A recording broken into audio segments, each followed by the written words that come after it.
Muy buenas noches, esto es Alicante Hoy y ya nos ven aquí, verano, nosotros trabajando para que ustedes disfruten, para ofrecerles planes, información como siempre, contarles cosas interesantes y en definitiva para que aquellos que a estas horas no están dando una vuelta y están en casa, pues enciendan la televisión y tengan algo que ver que, bueno, pues que les aporte un nuevo punto de vista, una nueva forma de ver el verano.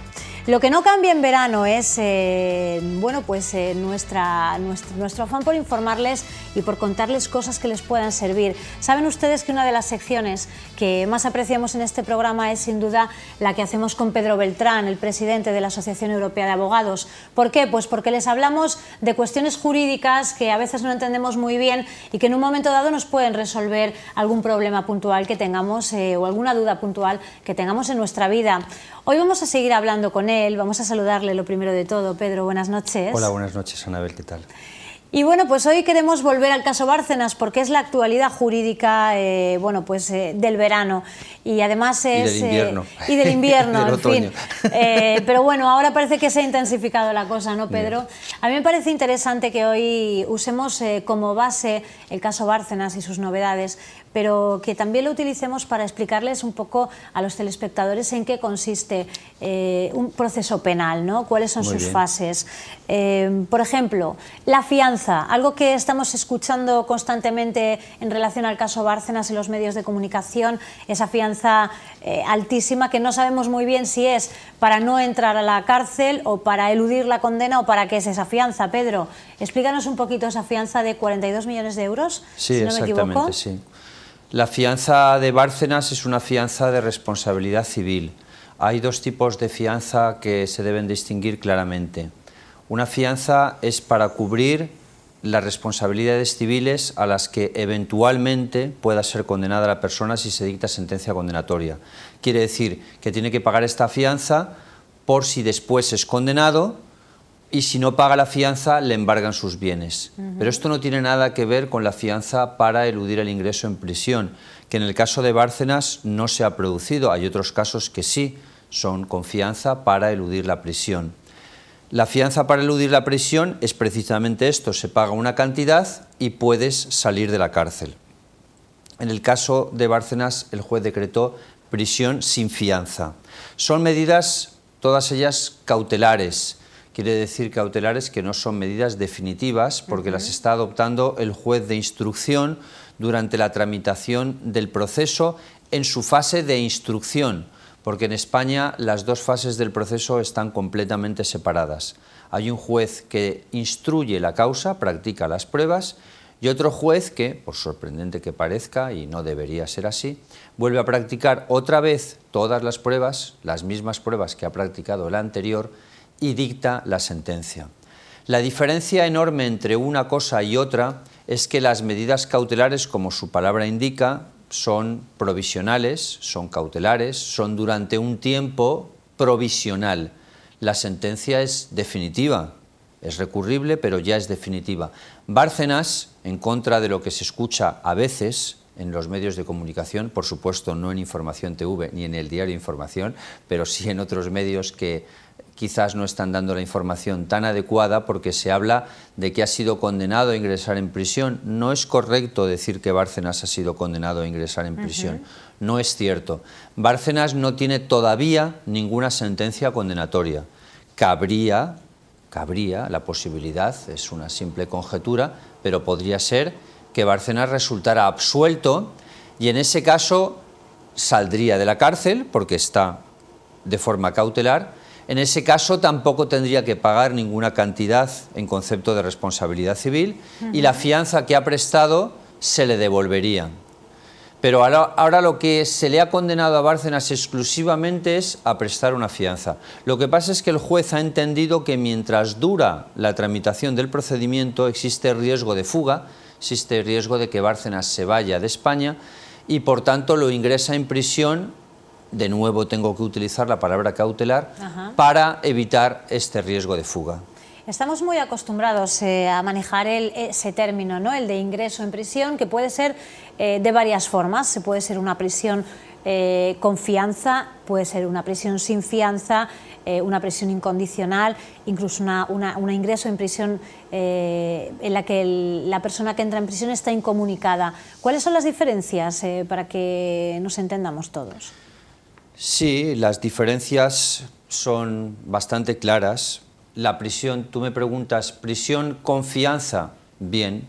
El juez decreta, eso tiene que ser siempre también cautelarmente, es decir, el juez de instrucción decreta que una persona determinada ingrese en prisión y le dice, ingresas en prisión, pero si pagas X euros, pues por ejemplo 10 millones de euros, puede ser mucho menos también, o puede ser más, sales en libertad. Quiere esto decir que si esa persona reúne ese dinero y lo deposita en el juzgado, sale en libertad. Reunir ese dinero no significa físicamente tener que tener 10 millones de euros. Ajá, claro. Puede ser un aval bancario, puede ser bienes. El famoso caso de Jaume Matas con la fianza de responsabilidad civil fue un aval bancario prestado por el hoy desaparecido Banco de Valencia, porque lo ha absorbido la Caixa, incluso en Alicante ha desaparecido hasta la marca. Le prestó un aval para la fianza de responsabilidad civil. Es decir, pueden ser bienes, puede uno decir, bueno, pues tengo estos bienes, se pueden hipotecar o puedo prestar la garantía de un tercero, de un amigo, de un familiar que preste garantía económica por mí y en ese caso sales de la cárcel. Claro. Si no prestas la fianza, sigues en la cárcel. Prisión sin fianza, el caso de Bárcenas. Se decreta el ingreso en prisión, pero no hay fianza, es decir, que realmente él tiene que estar allí sí o sí, mientras no se modifique esa medida cautelar.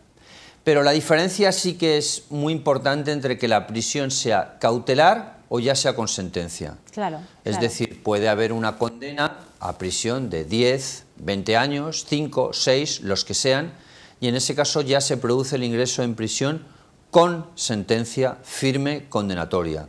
Se pasa un tiempo en la cárcel y después se sale. Por ejemplo, pues Mario Conde es uno de los casos que ha pasado un tiempo. ¿Se descuentan los meses o los años? Porque a veces son incluso años los que dura esta medida cautelar. Sí. Si no me equivoco, pueden ser hasta 2 años, ¿no? Los que pueden estar... Sí, pero también se puede prorrogar, pero te veo muy prorrogar. puesta, te veo muy situada. Bueno. Pero sí, efectivamente, pero también se puede prorrogar. La verdad es que los procedimientos penales se hacen muy largos. Se hacen largos los procedimientos contra los políticos. No hay voluntad en la clase política española de que la justicia funcione. Y quizás porque les afecta a ellos, porque muchos procedimientos son contra ellos. Pero la justicia contra los políticos debería tener una tramitación preferente sobre todas las demás. Ya he mencionado en otro programa lo escandaloso de la sentencia del Tribunal Constitucional sobre el Estatuto de Autonomía de Cataluña, que tardó nada menos que 7 años. Escandaloso también el caso Convergencia, Pallerols, que tardó 12 años.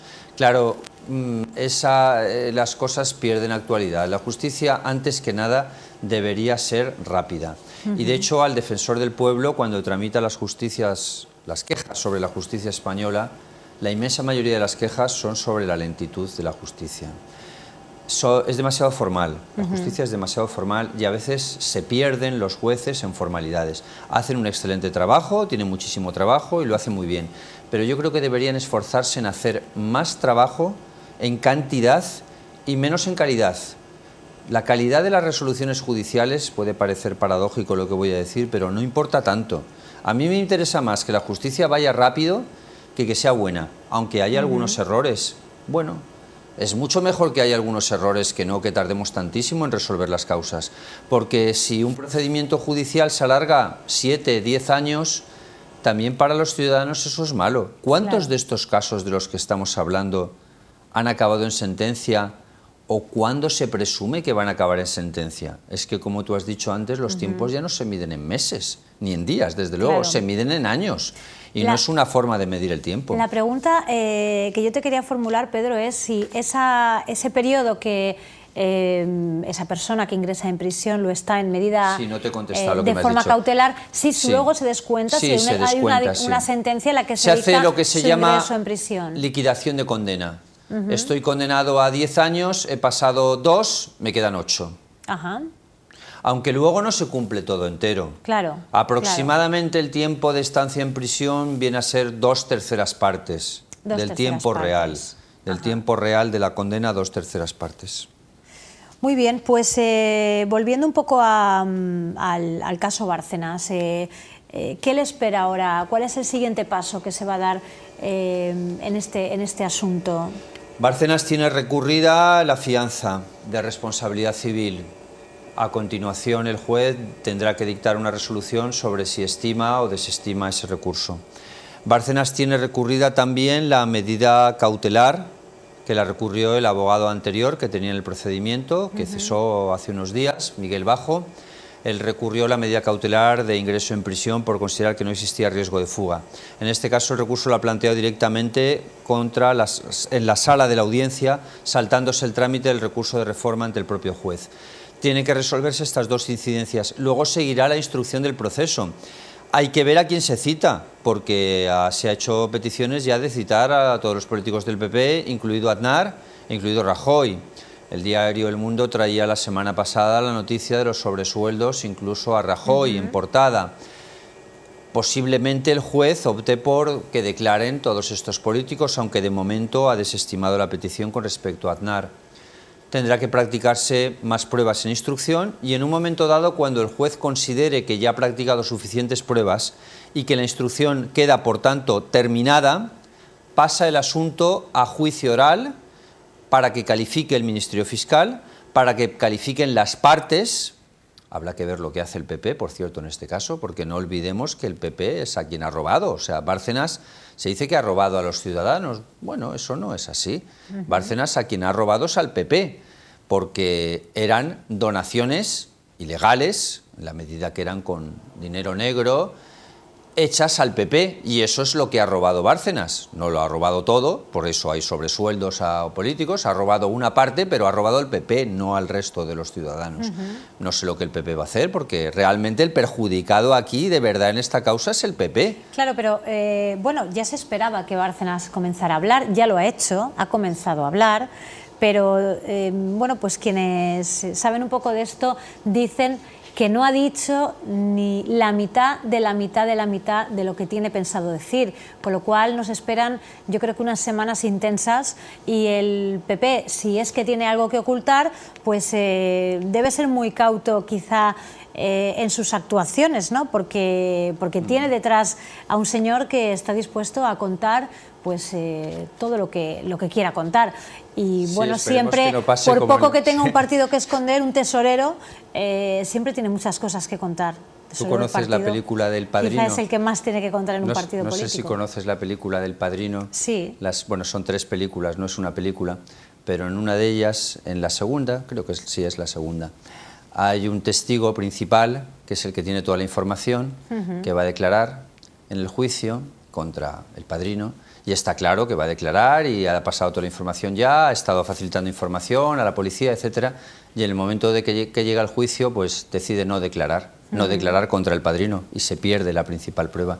Claro, tampoco sabemos lo que Bárcenas va a decir, porque se ha ido contradiciendo. Claro. Bárcenas negó los papeles, los famosos papeles de Bárcenas los negó. Dijo que no era su escritura. Ahora dice que sí. No se sabe, pero de todas maneras el PP lo tiene muy mal, tiene una situación muy complicada. Lo que tampoco se sabe es qué pruebas hay, porque Bárcenas, los famosos papeles de Bárcenas son unas anotaciones manuscritas del propio Bárcenas. ¿Qué prueba eso? Claro. Es decir, lo que sacaba El Mundo la semana pasada en portada como gran noticia es una anotación manuscrita de Bárcenas sobre cobros hechos por Rajoy.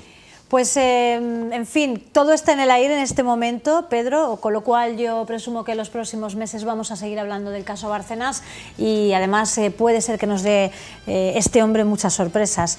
Así que nos seguiremos viendo y seguiremos hablando del caso Bárcenas en la medida de que la actualidad así lo demande.